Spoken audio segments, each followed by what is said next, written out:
গভীর রাজনীতি,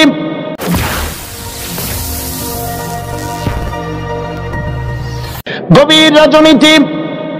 নবীজি তার আদত মুবারক অনুযায়ী কোরআন শরীফ যখন তেলাওয়াত শুরু করে দিয়েছেন, ঘরের চতুর্দিকে দাঁড়িয়ে কাফের বেঈমানেরা কোরআন শরীফ শুনছে, আর নড়তে পারে না।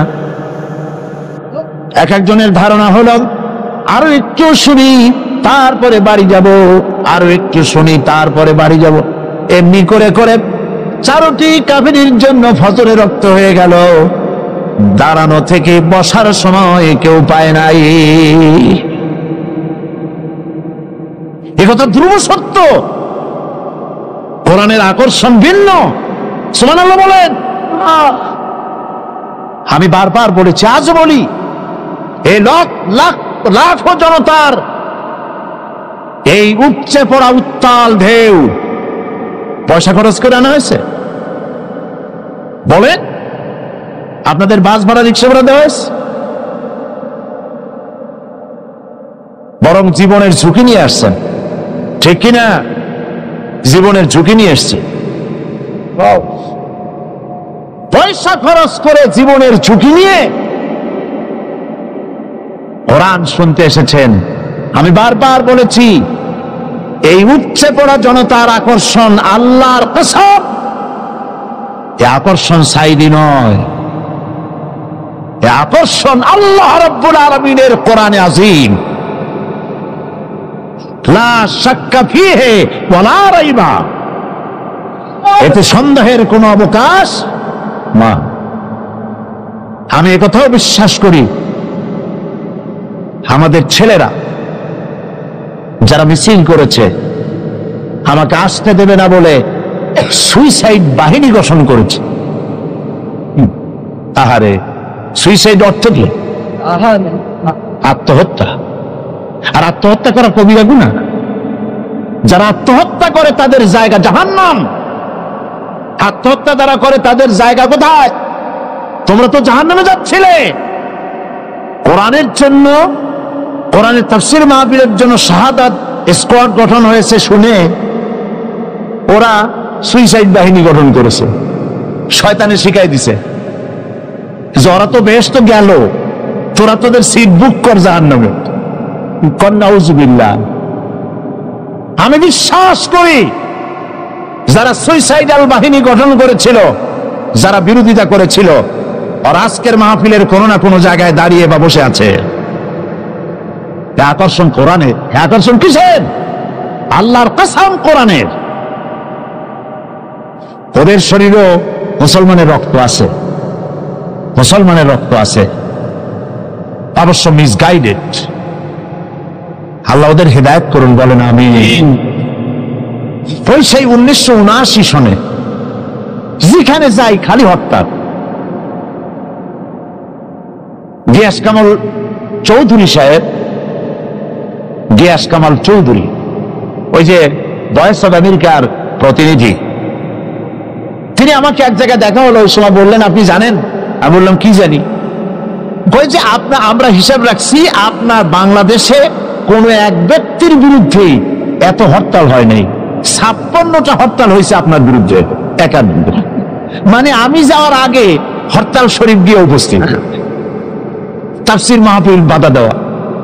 তো ওই সময় একটা পত্রিকায় একজন একটা লেখা লিখছিলেন, তিনি এখন একজন মন্ত্রী, প্রতিমন্ত্রী, আমি নাম নেব না। তিনি তখন লিখেছিলেন, হরতালও সফল, তাফসীরও সফল। তো আমি হেডিং দেখে চিন্তা করলাম, লিখলু কি? এত বড় লেখা তো দেখি কি। তো অনেক লম্বা লেখা লিখছেন। এক পর্যায়ে লিখছেন যে হরতাল হলে পরে সাইদি যেখানে যাচ্ছে হরতাল হয়ে যাচ্ছে, হরতাল ঘোষণা করতেছে। তো হরতাল হলে পরে দোকান বন্ধ, স্কুল কারখানা বন্ধ, বাজার ঘাট বন্ধ। বিকেল বেলায় কারো কোনো কাজ নাই, সব গিয়া তাফসীর মাহফিলে হাজির। একটু ঠেকাবা কেমন? এটা হচ্ছে কোরআনের আকর্ষণ। সুবহানাল্লাহ। 89 সাল, 89 সাল, হ্যাঁ 89, জি সরি 89। আমাদের ছেলেরা যারা তোমরা বিরোধিতা করেছিলে, একটু তাকায় দেখো তো মাহফিলটার দিকে। কত লক্ষ টাকা দিয়ে এরকম একটা সমাবেশ তোমরা করতে পারবে? এই মানুষ তো জাদু করে আনা হয় নাই, পয়সা দিয়ে আনা হয় নাই, কোরআনের আকর্ষণে এসেছে। সুবহানাল্লাহ বলেন। কাজী বাধা দিও না, বসেন, বাধা দিও না, তোমাদেরই ক্ষতি হবে, তোমাদের ভাগ্যের ক্ষতি হবে। চট্টগ্রামের প্যারেন্টস, মা বাপ, তাদেরকে বলি, এসব ছেলেরা তো মঙ্গল গ্রহ থেকে আসে নাই, ঠিক কিনা বলেন? মঙ্গল গ্রহ থেকে আসছে? দিল্লি বা ব্যাঙ্গালোর থেকে এসেছে? আমাদেরই ছেলে, হয় আপনার না হয় আমার, হয় ছেলে না হয় ভ্রাতুষ্পুত্র, আমাদেরই কেউ। এ ছেলেগুলিকে বুঝান, আর যাই করো আল্লাহ নিয়ে, ইসলাম নিয়ে, কোরআন নিয়ে, হাদিস নিয়ে, রসুল নিয়ে তামসা করো না। আজ রাসূলের ঘরের চারপাশে কাফেরেরা দাঁড়ায় আছে, বসার সময় পায় নাই। সকালবেলায় মাথা নিচু করে যাচ্ছে, একজনের সঙ্গে আর একজনের দেখা, খুব আস্তে করে। আবু সুফিয়ান আবু জাহেলকে জিজ্ঞেস করছে, আবু জাহেল কখন এসছো? কয় রাত তখন দুপুর হবে। তুমি? ওই এরকমই। পরস্পর কুশল বিনিময় এবং কথাবার্তা বলতে যাচ্ছে। আবু জাহেল বলছে, আবু সুফিয়ান বলছে, আবু জাহেল একটা কথা বলি শুনুন, রাগ টাগ করবে না তো? তোমার যা মেজাজ, কেন রাগ করবো না? দেখো, আমি লাত মানাতের নামে শপথ করি, ওরা তো ওইরকমই শপথ করে। লাত মানাত উজ্জার নামে শপথ করছি, সারা রাত ভর মুহাম্মদ সাল্লাল্লাহু আলাইহি ওয়াসাল্লামের মুখে যা শুনলাম, অবশ্যই এগুলি মানুষের বানানো হতে পারে না। প্রত্যেকটি শব্দ যেন কলিজা স্পর্শ করে, শরীর শিউরে ওঠে। জীবনেও তো এরকম কথা শুনিনি। আবু জাহেল বলছে, দেখো এটা বড়ই কুলক্ষণ। এই সব কথা যদি আমরা নেতারা বলি, অবশ্য তোমার অনুভূতি আমার মধ্যেও আছে, কিন্তু এই সব কথা যদি আমরাই বলি, না জানি কোন ফাঁকে আবু বকর ওমরের মতো আমরাও পাগল হয়ে বসবো। নাউজুবিল্লাহ। কাজী আমি বুঝতে পেরেছি যে তোমাদেরকে কোরআন একটা আসর করে ফেলেছে, আসো তওবা করো, হাত দাও তওবা করো। সবাই তওবা করলো যে না, এইখানে আর এটা শুনতে আসবো না। গেল সবাই। আজ আবার রাত, দুপুর গড়িয়ে এলো। নিষিদ্ধ জিনিসের প্রতি আকর্ষণ হওয়া মানুষের প্রথম দিন থেকেই এসেছে। মানব স্রষ্টা সৃষ্টির সেই প্রথম দিন থেকেই নিষিদ্ধ জিনিসের প্রতি আকর্ষণ। গভীর রাত্রে আবু জাহাল ভাবছে, আমার হাতে যখন তওবা পড়েছে, ওরা কেউ ভয়তে আসবে না, আমি একা আজকে মজা করে শুনবো মুহাম্মদ সাল্লাল্লাহু আলাইহি ওয়াসাল্লামের মুখে আল্লাহর কালাম। আবু সুফিয়ান, উতবা, সাইবা তারাও ভাবছে, উনি নিজে যখন তওবা পড়াইছে, উনি কে তওবা ভাঙবে? উনি আসবেন না। কাজী আমি তো একা একা গিয়ে আজকে শুনবো মুহাম্মদ সাল্লাল্লাহু আলাইহি ওয়াসাল্লামের মুখে আল্লাহর কালাম। সবাই এরকম করে করে একে অপরের অজান্তে আবার খাড়া হয়ে গেছে। প্রত্যেক রজনীর অভ্যাস মোতাবেক আল্লাহ নবী গভীর রাত্রে আবার তেলাওয়াত শুরু করেছেন। এই সব লোকগুলি ঘরের চতুর্দিকে দাঁড়িয়ে শুনতে শুনতে শরীর যেন অবশ হয়ে যায়। আজ রাত শেষ হওয়ার আগে এরা মনে করল আজ আর ভোর করা ঠিক না, কারণ আমরা সবাই তওবা পড়েছি, যদি কারো সামনে পড়ি তওবা ভঙ্গের কারণে আসামি হয়ে যাব। কাজী দৌড় মারো।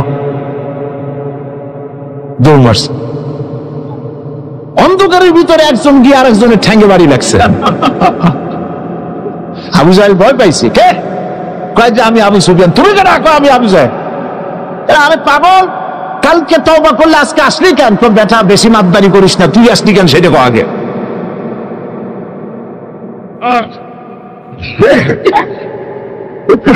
চারটা মিলে একত্রিত হয়ে তারা বলল, কোরআন শোনার জন্য যে ধরনের উন্মাদনা আমাদের মধ্যে সৃষ্টি হয়েছে, আমরা নিজেরাই না জানি কখন মুসলমান হয়ে যাব, কাজে তওবা করলে হবে না, আসো আইন করে বন্ধ করি। কাফেরেরা সিদ্ধান্ত নিল কি? আল্লাহ রাব্বুল আলামিন কোরআনে কারীমের ভিতরে কাফেরদের সেই সিদ্ধান্ত কোট করে দিলেন, কারণ আবু জাহেল তো থাকবে না, নাতিরা থাকবে। যুগে যুগে আবু জাহেলের নাতিরা কোরআনের মাহফিলে বাধা দেবে। কারা বাধা দেবে?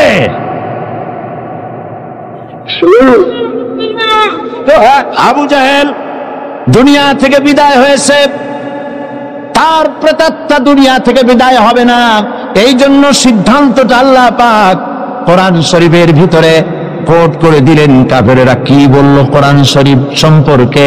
ওয়াকালান্নাযীনা কাফারু লা তাসমাউ লিহাযাল কুরআনি ওয়ালগাউ ফীহি লাআল্লাকুম তাগলিবুন। খবরদার, কাফেরেরা সিদ্ধান্ত নিল কোরআন শোনো না, লা তাসমাউ লিহাযাল কুরআন, কোরআন শোনো না, কোরআন শুনতে যেও না। ওয়ালগাউ ফি, কোরআন শুধু নিজে শুনে ঘরে বসে থাকো তা শুধু নয়, ওয়ালগাউ ফি, কোরআন যাতে মানুষেরা শুনতে না পারে সেজন্য ডিস্টার্ব করো, সন্ত্রাস সৃষ্টি করো, বাধা দাও যাতে কোরআন শুনতে না যেতে পারে মানুষ। এই সিদ্ধান্ত কাদের? এই সিদ্ধান্ত কাদের? আমার ছেলেরা, খবরদার, কাফেরদের সহযোগী হয়েও না, কাফেরদের সহযোগী হয়েও না, কোরআনের পথে বাধা দিও না। মাঝখানে পুলিশ প্রশাসনকে আরেকটা কথা বলি, কথায় কথা এসে গেল। আপনারা একটা বড় রকমের গুনাহ করেছেন, ঠিক না? ঠিক না?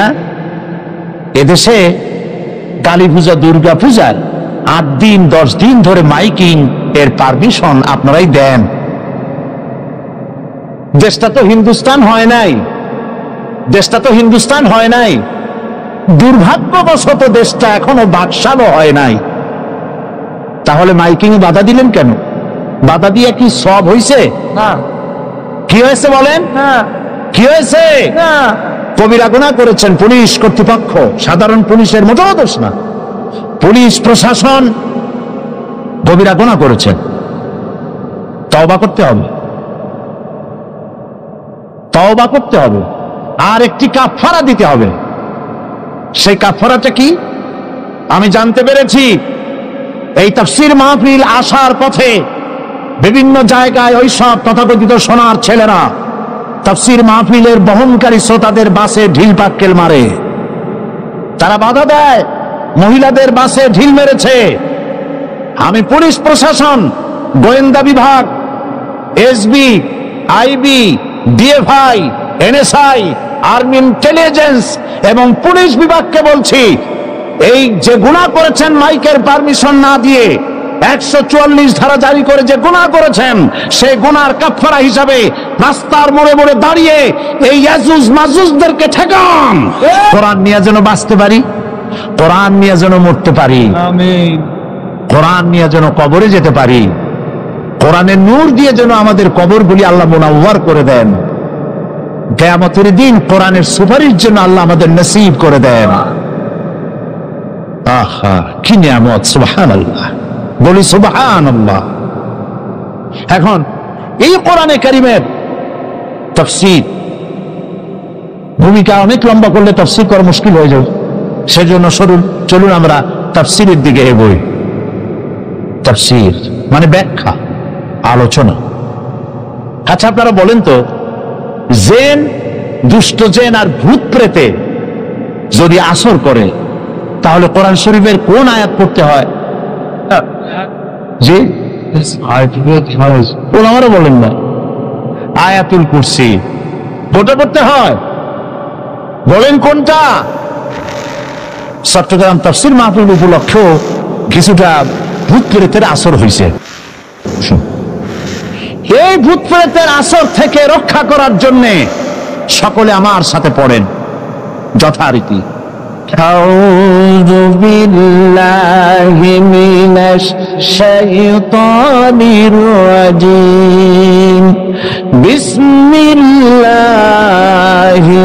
রাহমানির রাহিম। আল্লাহু লা ইলাহা ইল্লা হুয়াল হাইয়ুল কাইয়্যুম লা তাখুযুহু সিনাতুন ওয়ালা নাওম লাহু মা ফিস সামাওয়াতি ওয়া মা ফিল আরদ من ذا الذي يشفع عنده إلا بإذنه يعلم ما بين أيديهم وما خلفهم ولا يحيطون بشيء من علمه إلا بما شاء وسع كرسيه السماوات والأرض ولا يؤوده حفظهما وهو العلي العظيم صدق الله العظيم সবাই বলেন সাদাকাল্লাহুল আযীম। 5 দিন তাফসীরুল কোরআন মাহফিল একাধারে আলোচনা করতাম, আজকে 2 দিন মাহরুম হয়ে গেলাম। কলিজা ফেটে যায়, চোখে পানি এসে যায়, কি নিয়ামত থেকে বঞ্চিত হয়ে গেলাম। সুতরাং আয়াতুল কুরসি থেকে শুরু করি, কদ্দুর যাইতে পারি দেখি। আল্লাহ পাক তৌফিক দান করুন, বলেন আমিন। মামা তৌফিকি ইল্লা বিল্লাহ আলাইহি তাওয়াক্কালতু ওয়া ইলাইহি উনীব। আল্লাহর কাছে সাহায্য প্রার্থনা করি, রব্বুল আলামিন তোমার এই কালাম, তোমার এই আয়াত বোঝার তৌফিক আমাদেরকে দান করো। আয়াতুল কুরসি, আগে এটার অর্থ করে নেই। আল্লাহু লা ইলাহা ইল্লা হুয়াল হাইয়ুল কাইয়্যুম। আল্লাহ হচ্ছেন তিনি যিনি ছাড়া কোনো ইলাহ নাই, যিনি সার্বভৌমত্বের একচ্ছত্র মালিক। লা তাখুযুহু সিনাতুন ওয়ালা নাওম, যাকে ঘুম এবং তন্দ্রা স্পর্শ করে না। লাহু মা ফিস সামাওয়াতি ওয়া মা ফিল আরদ, আকাশ ও জমিনে যা কিছু আছে সবই তার। মান যাল্লাযী ইয়াশফাউ ইনদাহু ইল্লা বিইজনিহি, কে আছে এমন যে তার কাছে সুপারিশ করতে পারে তার বিনা অনুমতিতে? মা বাইনা আইদিহিম ইয়ালামু মা বাইনা আইদিহিম ওয়া মা খালফাহুম, তিনি সবার অগ্র পশ্চাৎ এর সব কিছুর খবর রাখেন। ওয়ালা ইউহিতুনা বিশাইইন মিন ইলমিহি ইল্লা বিমা শাআ, তার জ্ঞাত বিষয়ের কিছুই মানুষ নিজেদের আয়ত্তে আনতে পারে না। অবশ্য আল্লাহ যদি কাউকে কিছু দিতে চান, ওয়াসিআ কুরসিয়্যুহুস সামাওয়াতি ওয়াল আরদ, তার একচ্ছত্র ক্ষমতা এবং কর্তৃত্ব আকাশ এবং জমিনকে পরিব্যাপ্ত করে রেখেছে।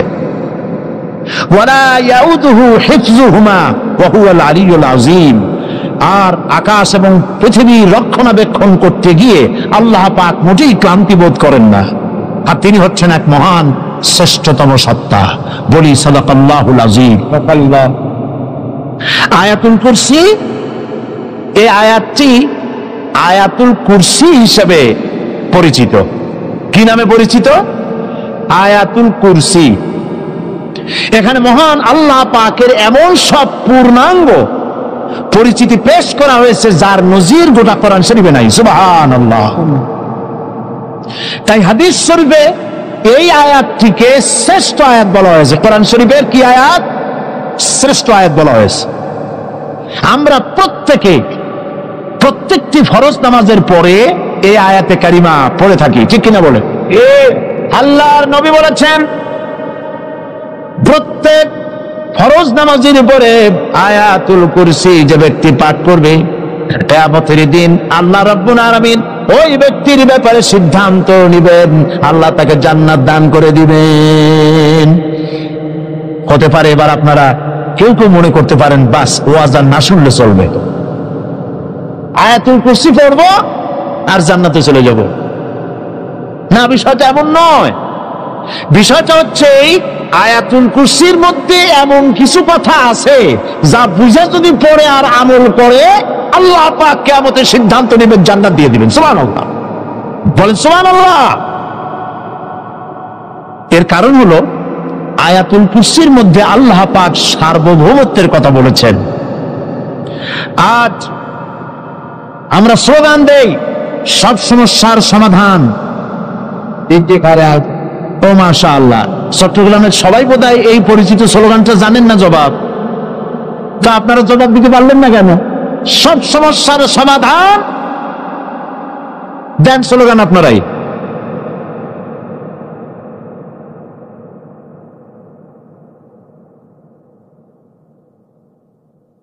এটা শুধু স্লোগান নয়, সব সমস্যার সমাধান দিতে পারে আল কোরআন। এটা শুধু স্লোগান নয়, এটাই বাস্তবতা, এটাই বাস্তব সত্য। আয়াতুল কুরসির মধ্যে রয়েছে একটি জটিল সমস্যার সমাধান, যাকে সহজ কথায় বলা যায় গদি সমস্যার সমাধান। কুরসি মানে হলো গদি। আজকাল গদি নিয়ে কি হচ্ছে টের পাচ্ছে না ভাই? কথা কন না কেন? আমেরিকাও আজকাল বাংলাদেশি স্টাইল হচ্ছে, ঠিক কিনা? আমি চিন্তা করছি যে আমাদের একজন প্রধান ব্যক্তি দেশে বারবার ওই দেশে যাওয়ার কারণেই কি এই রোগ ছড়াইলো এই দেশে, আল্লাহ জানে। কি সর্বনাশ! এই গদি নিয়ে টানাটানি হচ্ছে পৃথিবীর সর্বত্র। সার্বভৌমত্বের মালিক কে হবে? এটা তো আপনারা বলতেছেন, কিন্তু যারা কোরআন জানে না তারা বলে সার্বভৌমত্বের মালিক জনগণ।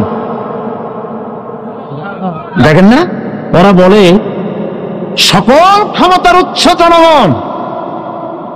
তারা বলে, নেতা নেত্রীরা বলেন সকল ক্ষমতার উৎস, বল না কেন? সকল ক্ষমতার উৎস জনগণ।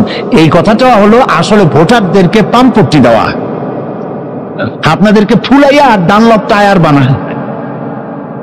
আপনারা খুব খুশি হবেন সমস্ত ক্ষমতার উৎস তাহলে আমরা। আরে বাবারা, তোমরা সকল ক্ষমতার উৎস যার পেট ভরা ময়লা, নাকের মধ্যে ছাতা, দাঁতে ছাতা, তুমি হবা সকল ক্ষমতার উৎস। আহার ক্ষমতার ঠেলায় একটা সাপ দেখলে ভয়তে সিট হয়ে পড়ো, সাইকেলের টায়ার বাস্ট হইলে হার্ট ফেল করে। সকল ক্ষমতার উৎস, সকল ক্ষমতার উৎস জনগণ। এই কথা বলা কবিরা গুনাহ, এই কথা বিশ্বাস করা হারাম, এই কথা বিশ্বাস করা শিরক। কারণ সকল ক্ষমতার উৎস জনগণ এই কথা যদি বলা হয় তাহলে কোরআনে কারীমের সাথে কন্ট্রাডিকশন হয়, সাংঘর্ষিক। আল্লাহ পাক কি বলেছেন? আল্লাহ পাক বলেছেন আন্নাল কুওয়াতা লিল্লাহি জামিআ। বলেন আন্নাল কুওয়াতা লিল্লাহি জামিআ। আমার আল্লাহ রাব্বুল আলামিন বলেন, জেনে রাখো নিঃসন্দেহে সকল ক্ষমতার উৎস কেবলমাত্র আল্লাহ রাব্বুল আলামিন। সকল ক্ষমতার উৎস কে? জোরে বলেন আল্লাহ, আল্লাহ, আল্লাহ। তিনি একমাত্র সকল ক্ষমতার উৎস। সার্বভৌমত্বের মালিক কে হবে? এই সার্বভৌমত্বের মালিক সরকার বলে সার্বভৌমত্বের মালিক হলো জনগণ। সংবিধানে লেখা হয়েছে সার্বভৌমত্বের মালিক হলো জনগণ। মিছে কথা, মিথ্যে কথা, আল্লাহর কোরআনের বিরোধী কথা। সার্বভৌমত্বের মালিক হতে হলে যে সব গুণ, যে সব কোয়ালিটি থাকা দরকার তা মানুষের মধ্যে নাই। সার্বভৌমত্ব কেবলমাত্র কার? এই কথা আয়াতুল কুরসির মধ্যে একটা একটা করে বলা হয়েছে। সার্বভৌমত্বের মালিক হওয়ার জন্য কি কি কোয়ালিটি হওয়া প্রয়োজন আল্লাহ পাক তা বলে দিয়েছেন। কোরআন আয়াতুল কুরসি আল্লাহ কোরআনে নাজিল করে সার্বভৌমত্বের মালিক কে হবে সমস্যার সমাধান করে দিলেন। রাসূল করিম সাল্লাল্লাহু আলাইহি সাল্লাম মানুষের সার্বভৌমত্ব খতম করে মদিনায় আল্লাহর সার্বভৌমত্ব কায়েম করে তিনি একটা রাষ্ট্র কায়েম করলেন। মদিনার রাষ্ট্রের সার্বভৌমত্বের মালিক কে ছিলেন? আল্লাহ। জোরে বলেন, কে ছিলেন? আল্লাহ। মানুষ তখন দেখতে পেল খোদাই সার্বভৌমত্বের ভিত্তিতে যে রাষ্ট্র গঠন হয় সেই রাষ্ট্র মানবতার জন্য কত কল্যাণকর হয়। সুবহানাল্লাহ ওয়া বিহামদিহি।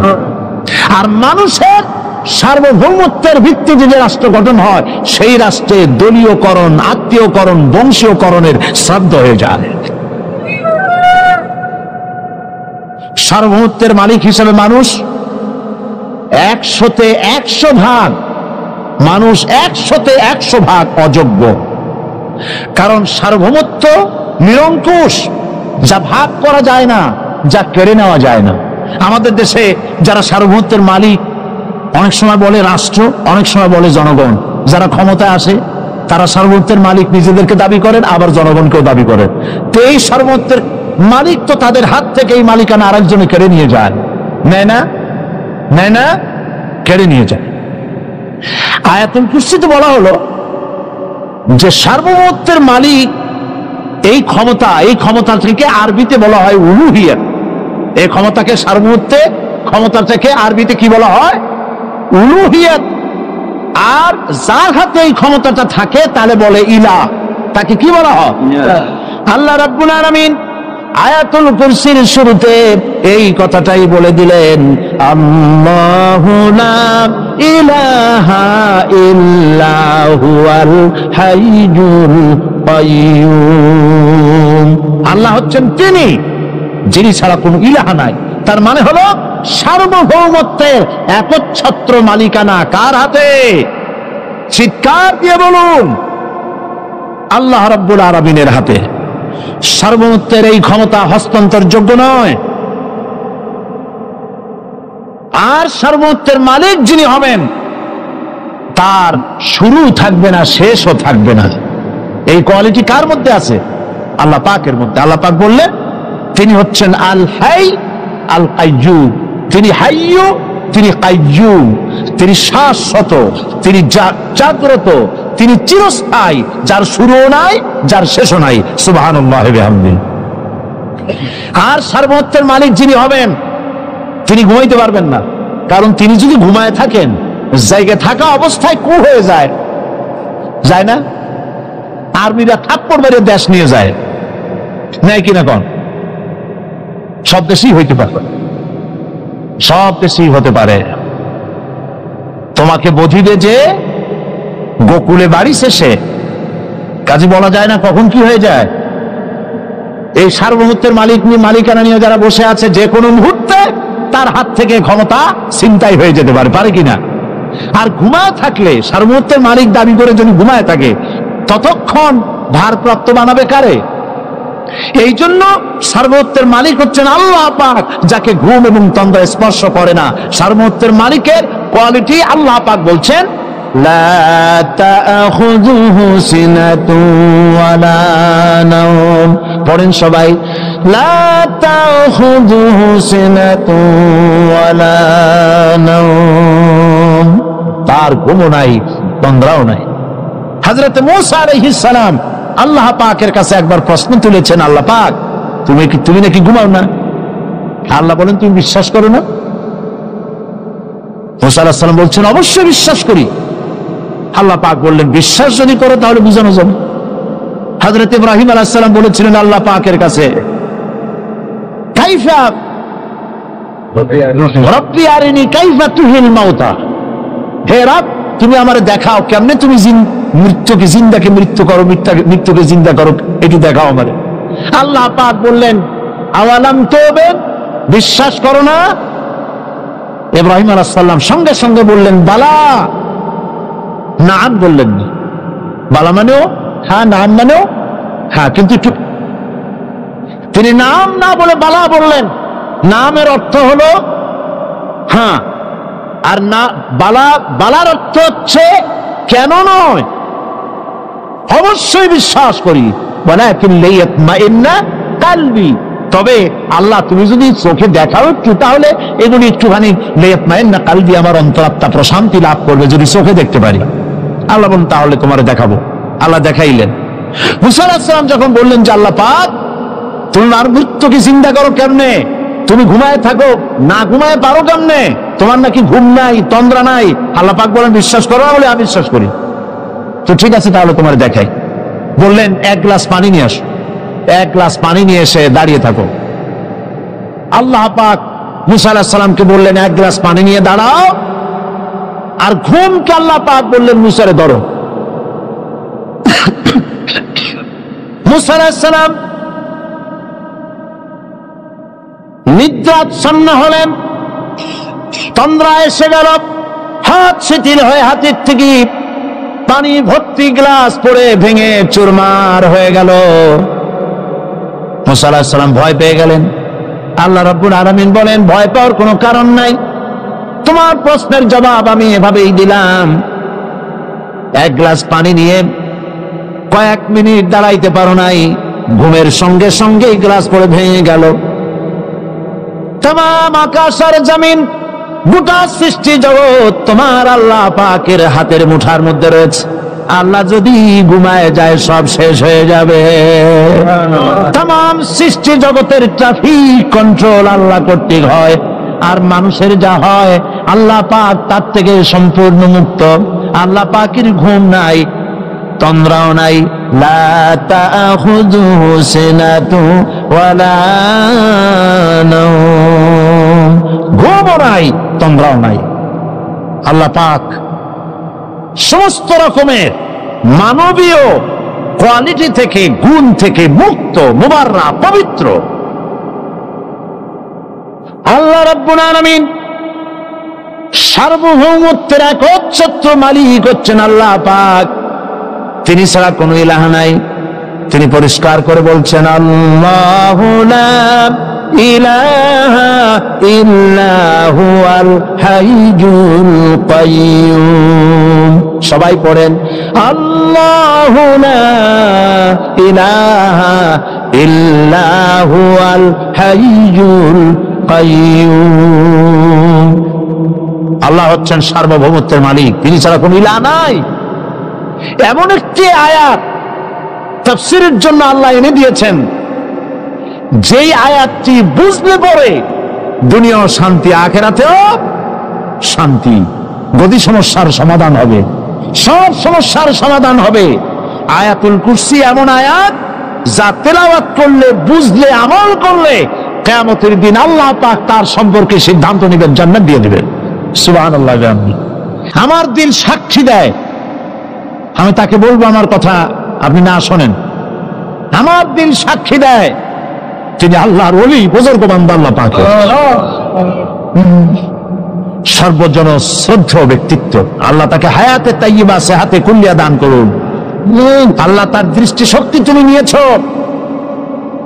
মৃত্যুর সময় দৃষ্টি খুলে দিয়ে রাসূলুল্লাহকে দেখতে দেখতে মরার তৌফিক দিও, আর মরার সাথে সাথে কবরের সাথে জান্নাতের সুরং পয়দা করে দিও।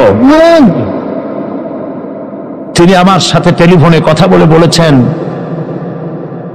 চট্টগ্রামে কিয়ামত চলতেছে, আল্লাহর বান্দাদের কাছে যেতে পারতেছি না, আল্লাহর বান্দারা কাছে এসে পয়সাও দিতে পারছে না, এত বড় মাহফিল চালাবো কিভাবে? তাহলে আফসোসে আমার প্রাণ কেঁদেছে। চট্টগ্রামবাসীরা, শুরুতে যে কথা বলেছি, একদম শুরুতে সেই কথাটা আরেকবার স্মরণ করাই। আল্লাহর কসম, তাফসীরুল কোরআন মাহফিল জামাত শিবিরের একক সম্পদ নয়, মুসলমানদের সম্পদ, গোটা মুসলিম উম্মতের সম্পদ। এই বরকতপূর্ণ মুবারক মাহফিল আমার মনে পড়ে জামিউল আজহার, কায়রো, মিশর, সেখানকার একজন ওস্তাদ, বিশ্ববিখ্যাত জামে আজহারের ওস্তাদ, প্যারেড ময়দানে বক্তৃতা করে বলেছিলেন, প্রায় 60 ঊর্ধ্ব বয়স তার, বিলো 70। তিনি বক্তৃতা করতে গিয়ে সেই ওস্তাদ, হাদিসের ওস্তাদ, বিশ্ববিখ্যাত বিশ্ববিদ্যালয়, তিনি বলেছিলেন কোরআন শরীফের এত বড় তাফসীরের মাহফিল আমি জীবনে পৃথিবীর কোথাও দেখি নাই। আপনারা বিশ্বাস করুন, সমগ্র বিশ্বে কোরআনের এত বড় তাফসীরের মাহফিল সারা দুনিয়ায় নাই। এই মাহফিলে যারা বাধা দিল, আল্লাহ তুমি তাদেরকে হেদায়েত দান করো, তুমি তাদের সুমতি দান করো, সে যাই হোক হেদায়েত দান করো। এই মাহফিল আয়োজনে অনেক খরচ আপনারা জানেন, এবং আমি জানি আল্লাহ পাক আমাদের ভাই মাওলানা কোনোদিন আমাকে বলেন নাই মাহফিলের শেষে যে আমি ঋণগ্রস্ত থেকে গেছি, কিন্তু উৎকণ্ঠা, মানুষ হিসাবে উৎকণ্ঠা থাকি, কেমনে চালাবো, এগুলি সব বাকিতে করা হয়েছে। আমি আপনাদেরকে বলবো, প্রতি বছরের ন্যায় এই মুবারক মাহফিলে উনি যদি দৃষ্টিশক্তি ভালো থাকতো আপনাদের বাড়ি বাড়ি যেতেন, ওনাকে কি কষ্ট দেবেন আপনারা? আপনাদের বাড়ি বাড়ি উনি যেতে পারবেন? আপনারা এসে ওনার হাতে তুলে দিবেন, দিবেন কিনা? আর সবাই তো হাতে দেওয়া সম্ভব নয়। বড় লোকেরা, বিশাল বিশাল ধনী ব্যক্তিরা চট্টগ্রাম তাফসীরুল কোরআন মাহফিলের জন্য সাহায্য করুন। এ মাহফিল চলবে, এ মাহফিল চলবে ইনশাআল্লাহ। প্যারেড ময়দানে 144 ধারা দেওয়া হয়েছে 17 দিনের। পৃথিবীর ইতিহাসে এত বড় 144 ধারা কোন দেশে কখনো হয়েছে বলে অন্তত আমার জানা নাই। যারা কোরআনের মাহফিল 144 ধারা দিলেন অন্যায় ভাবে, আল্লাহ যদি তাদের জন্য জান্নাতের চতুর্দিকে 144 ধারা দিয়ে দেন, আল্লাহ মাফ করুন, আল্লাহ মাফ করুন, আল্লাহ মাফ করুন, বলেন আমিন। চট্টগ্রামের ধনী ব্যক্তিরা উদাত্ত মুক্ত হস্ত নিয়ে এগিয়ে আসুন। পুরা প্যান্ডেলের খরচ একজনে দিয়ে দিন, পুরা লাইটের খরচ একজনে দিয়ে দিন, মাইকের খরচ দিয়ে দিন, পোস্টারের খরচ দিয়ে দিন। আল্লাহ পাক আপনাদের কামাই রিজকে বরকত দান করবেন, আমিন। আর আপনারা যত লোক বসে আছেন, আজকে যারা এনেছেন মরনা, এইগুলি ড্রামগুলি আছে তো, চতুর্দিকে ড্রাম আছে, চাদর আছে, যাওয়ার সময় দিয়ে যাবেন। এ তাফসীরের মাহফিলের সাথে আপনার কলিজার সম্পর্ক, সত্য কিনা বলেন? যাওয়ার সময় দিয়ে যাবেন, আর আগামীকাল পকেট ভর্তি করে টাকা নিয়ে আসবেন, বলেন ইনশাআল্লাহ। আল্লাহ তৌফিক দিবেন, বলেন আমিন। মাওলানা যেন চিন্তায় পেরেশানিতে কষ্ট না পান, সমাজ কল্যাণ পরিষদ যেন কষ্ট না পায়। আল্লাহ তুমি গায়েব থেকে মদত দান করো, বলি আমিন। আর চট্টগ্রাম তাফসীরুল কোরআন মাহফিল হচ্ছে ইসলামী বই মেলার শ্রেষ্ঠ বই মেলা। এত বড় ইসলামী বই মেলা বাংলাদেশের কোথাও হয় না। বামপন্থীরা খালি খালি খেপছে, কলজে আগুন লেগে গেছে। এত মানুষ হেদায়েত হয়, শয়তান চিন্তা করে তাহলে বাইসে থেকে লাভ কি? আল্লাহ হেদায়েত করুক, বলেন আমিন। যাওয়ার সময় বইগুলির দোকান ঘুরে ঘুরে যাবেন। অসংখ্য বই এসেছে, তাফসীর এসেছে। এই মাহফিলের জন্য টাকা খরচ করে লোকেরা বই চেপেছে, বহু বই। বই আপনাকে কখনো ঠকাবে না। ইসলামী বই তাফসীর নিবেন, ফি জিলালিল কোরআন এসেছে, তাফহিমুল কোরআন এসেছে, বিশ্ব বিখ্যাত তাফসীর তাফহিমুল কোরআন ফি জিলালিল কোরআন বাংলা হয়ে গেছে। বলেন আলহামদুলিল্লাহ, বলেন আলহামদুলিল্লাহ। প্রাণ ভরে কিনবেন আপনারা, আল্লাহ তৌফিক দিন, কোন আমিন। আর 2000 সনে আমার হজ করার কোনো নিয়ত ছিল না। হঠাৎ করিয়া হজের আগে, মাত্র কয়েকদিন আগে, বাদশাহ ফাহাদ তিনি বাংলাদেশে তাদের দূতাবাসের মাধ্যমে আমাকে রাজকীয় মেহমান হিসেবে দাওয়াত দিলেন হজ করার জন্য। তো হজ করতে গিয়ে মিনায় সে দেশের সব থেকে বড় বড় ওলামাদের সাথে দেখা হওয়ার তৌফিক হলো। সুবহানাল্লাহ। আলেম কারে বলে? আমার দেশের মানুষেরা আলেমদের মর্যাদা বোঝে না। আহারে, আমার রাসূল বলেছেন, আকাশের সমস্ত তারকা পুঞ্জের ভেতরে পূর্ণিমার চাঁদের যে মর্যাদা, আমার উম্মতের ভেতরে আমার আলেমদের সেই মর্যাদা। আমি ওই সব আলেমদের কপালে চুমা খাইছি। সুবহানাল্লাহ। তাদের হাত পায়ের যোগ্যতাও আমাদের নাই। কত বড় আলেম, সুবহানাল্লাহ। সৌদি আরবের সব থেকে বড় আলেম যিনি ইন্তেকাল করেছেন, বিন বাজ, নওয়ারাল্লাহু মারকাদাহু ওয়াজআলাল জান্নাতা মাসওয়াহু। এত আলেম তার জানাজায় উপস্থিত হয়েছে। সৌদিরা বলেছেন আমাকে, হারামাইনুশ শরীফাইনে আলেম আর আলেম দিয়ে ভর্তি হয়েছে, লক্ষ লক্ষ আলেমেরা তার জানাজা পড়েছে, চোখের পানি দিয়ে তার বিদায় করেছে। তিনিও নাবিনা ছিলেন, দৃষ্টিহীন ছিলেন। সুবহানাল্লাহ, কত বড় আলেম। আর ওনার পরে সৌদি আরবের সব থেকে শ্রেষ্ঠ আলেম হচ্ছেন শেখ মুহাম্মদ বিন সালেহ আল উসাইমিন। তার লেখা আয়াতুল কুরসির একটি তাফসীর আমাদের সকলকে উপহার দেওয়া হলো। বইটি পেয়ে আমি পড়লাম, দারুণ ভালো লাগলো, এবং আমি মনে করলাম যে শেখ মুহাম্মদ বিন সালেহ আল উসাইমিনের আয়াতুল কুরসির এই তাফসীর বাংলা ভাষী এর থেকে লাভবান হই। এটাকে বাংলা করানো হলো, আমি এডিট করেছি, অনুবাদ করেছে আরেকজন। অনুবাদের সময় তো আমার হাতে নাই। এই আয়াত তাফসীর আয়াতুল কুরসি সমস্ত লাইব্রেরিতে আছে। যে আয়াতুল কুরসি তাফসীর আমি করতেছি, সব লাইব্রেরিতে এখানে পাবেন। আজ নিবেন, কাল নিবেন, পরশু নিবেন, সবাই নিবেন। আল্লাহ তৌফিক দান করুন, বলুন আমিন। আল্লাহ পাক সকলকে হাদিসের কিতাব, তাফসীরের কিতাব আল্লাহ কেনা তৌফিক দান করুন। রিয়াদুস সালিহিন হাদিসের উন্নত কিতাব, সুবহানাল্লাহ বলেন, বাংলায় প্রচার হয়েছে, বাংলা ভাষায় ছাপা হয়েছে, এখানে এসেছে, আপনারা নিবেন। আল্লাহ তৌফিক দান করুন, আমরা সবাই বলি আমিন। মুনাজাত হবে এবং মুনাজাতের পরে আজান হবে। এশার নামাজ বা জামাত আদায় করে যাবেন। এবং আগামীকাল একজনে তিনজন দাওয়াত দিয়ে নিয়ে আসবেন। একজনে কয়জন? তিনজন। বলেন, একজনে কয়জন? তিনজন দাওয়াত দিয়ে নিয়ে আসবেন কমপক্ষে। একজনে, মাওলানা বলছেন কমপক্ষে, আমি কমাই ফেলছি, যেহেতু জায়গা যাতা তো আজকে পড়ে গেছে, সেজন্য আমি কম বলছিলাম। মাওলানার কথা আল্লাহ বরকত দিন, বলেন আমিন। মাঠ তো আমাদের হাতে না, আমরা তো এটা রাবারের মতো লম্বা করতে পারবো না, আল্লাহ যেন লম্বা করে দেয়। কোন আমিন? একজনে কয়জন? তিনজন দাওয়াত দিয়ে নিয়ে আসবেন। আর আয়াতুল কুরসি পড়িয়া বাসে উঠবেন, গাড়িতে উঠবেন, যাতে ভূত প্রেত তার জেনে আজর করতে না পারে। মনে থাকবে, আল্লাহর উপরে ভরসা করে উঠবেন। আর গোয়েন্দা বিভাগ, পুলিশ প্রশাসনকে আবার বলি, আমরা জানতে পেরেছি রাস্তার মোড়ে মোড়ে বাধা দেওয়া হয়। আপনারা যে গুনাহ করেছেন বাধা দিয়ে, তাফসীরের মাহফিল 140 ভোট দিয়ে, এর কাফারা আদায়ের জন্য রাস্তার মোড়ে মোড়ে ওই সব ছেলেদেরকে আপনারা ঠেকান, যাতে কোরআন শুনতে কোনো মানুষের বাধার সৃষ্টি না হয়। হতে পারে এই খেদমতের কারণে আল্লাহ পাক আপনাদের ওই গুনাহ মাফ করে দিবেন। মুনাজাতের পর আজান, আজানের পরে বা জামাত ইশা। আল্লাহুম্মা আমিন। রব্বানা যালামনা আনফুসানা ওয়া ইন লাম তাগফির লানা ওয়া তারহামনা লানাকুনান্না মিনাল খাসিরিন।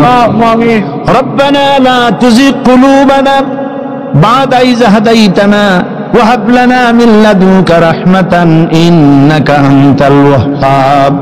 আয় আল্লাহ তাআলা, লাখো জনতা নিয়ে, মা বোনদের নিয়ে তোমার দরবারে চট্টগ্রাম তাফসীরুল কোরআন মাহফিল আজকের এই প্রথম দিনে গুনাহগার কাঙ্গালের মতো তোমার দরবারে হাত তুলেছি। মেহেরবানি করে আমাদের আলোচনা দুরূদ ও সালামের সওয়াব জনাবে মুহাম্মদুর রাসূলুল্লাহ সাল্লাল্লাহু আলাইহি ওয়াসাল্লামের রূহ মুবারকে পৌঁছায় দাও।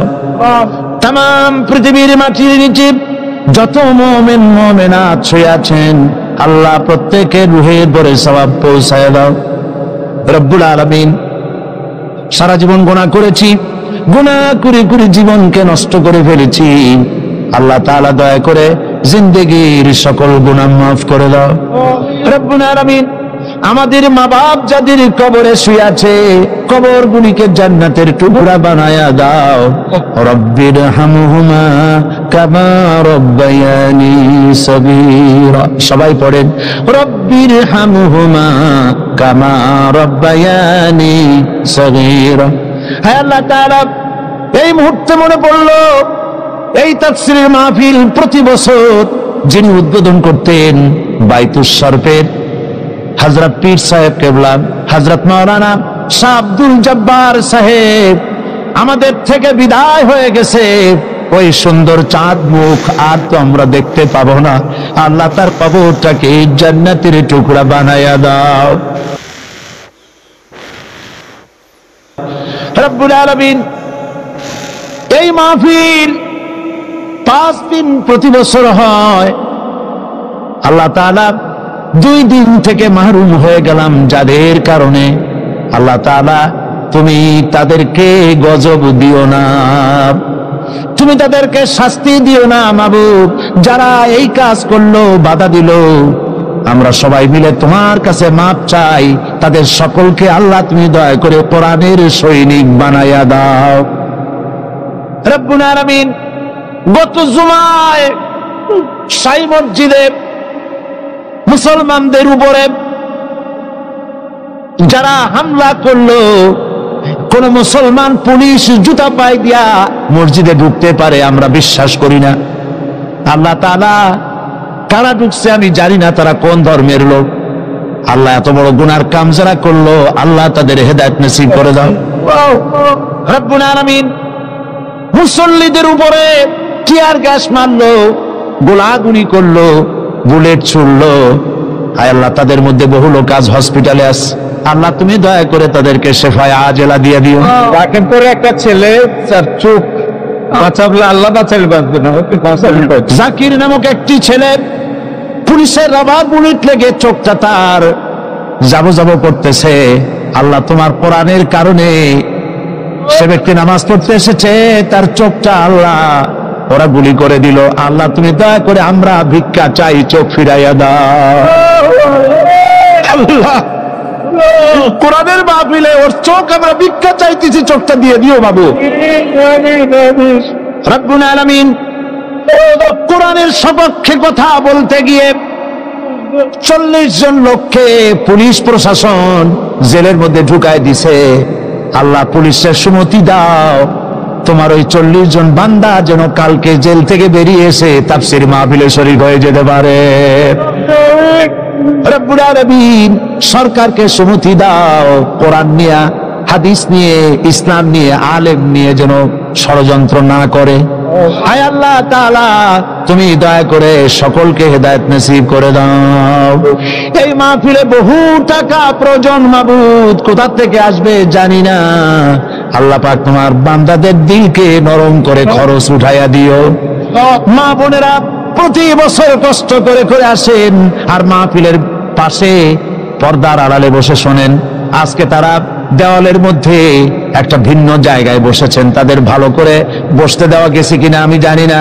মাবুদ গো দয়া করে মা বোনদেরকে, তারা যে আসেন আল্লাহ তাদের উপরে রহমত নাজিল করো। আল্লাহ তুমি তাদের এমন জীবন যাপনের তৌফিক দাও যাতে করে কিয়ামতে হযরত আয়েশা খাদিজার সঙ্গে হাসর নসিব হয়ে যায়। রব্বুল আলামিন আগামীকাল এবং পরশু যে মাহফিল হবে, এই মাহফিলগুলি তোমার কুদরতি নিজাম দিয়ে পরিচালিত করো। আর একটা দরখাস্ত করি, কোরআনের মাহফিলে বাধা দিয়ে সফল হতে না পেরে তারা পাগলের ন্যায় হয়ে আবল তাবল বকতেছে, পথে ঘাটে বাধা দিতেছে। আল্লাহ রব্বুল আলামিন তোমার বান্দা বান্দিরা যারা মাহফিলে আসে তাদের জান মাল এর হেফাজতের দায়িত্ব আল্লাহ তুমি নিজ হাতে নিয়ে নিও। পথে ঘাটে আসা যাওয়ায় কোনো বান্দা বান্দি যেন আহত না হয়, নির্যাতিত না হয়। আল্লাহ যারা বাধা দিতে চেষ্টা করে ওদের কলজার মধ্যে জাহান্নামের ভয় ঢুকাইয়া দাও, ওদের কলজার ভিতরে মৃত্যুর ভয় ঢুকাইয়া দাও। আল্লাহ তুমি দয়া করে ওদেরকে হেদায়েত নসিব করে দাও। রব্বুল আলামিন তুমি দয়া করে এই মাহফিল কিয়ামত পর্যন্ত কবুল করে নাও। আরেকটা দোয়া করি, রব্বুল আলামিন আমি তোমার গোলাম, তোমার গোলামের মধ্যে, গোলামদের মধ্যে ছোট্ট গোলাম। আল্লাহ পাক আজ হোক কাল হোক আমাকে তুমি তোমার দরবারে নিয়ে নিবে, আমাকে বিদায় তো হতেই হবে। আল্লাহ পাক এই মাহফিল যেন শেষ না হয়, এই মাহফিল রব্বুল আলামিন কিয়ামত পর্যন্ত যেন চলে। এই মাহফিল এই এলাকাবাসীর জন্য রহমত বরকতের জরিয়া বানায় দিও। চট্টগ্রামের সমস্ত ব্যবসায়ীদের হালাল ব্যবসায় এই মাহফিল দিয়া বরকতের জরিয়া বানাইয়া দিও আল্লাহ।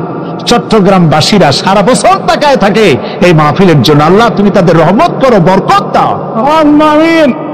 রব্বানা تقبل منا إنك أنت السميع العليم وتب علينا إنك أنت التواب الرحيم سبحان ربك رب العزة عما يصفون وسلام على المرسلين والحمد لله رب العالمين واجعل آخر كلمتنا عند الموت لا إله إلا الله محمد رسول الله। السلام عليكم ورحمة الله।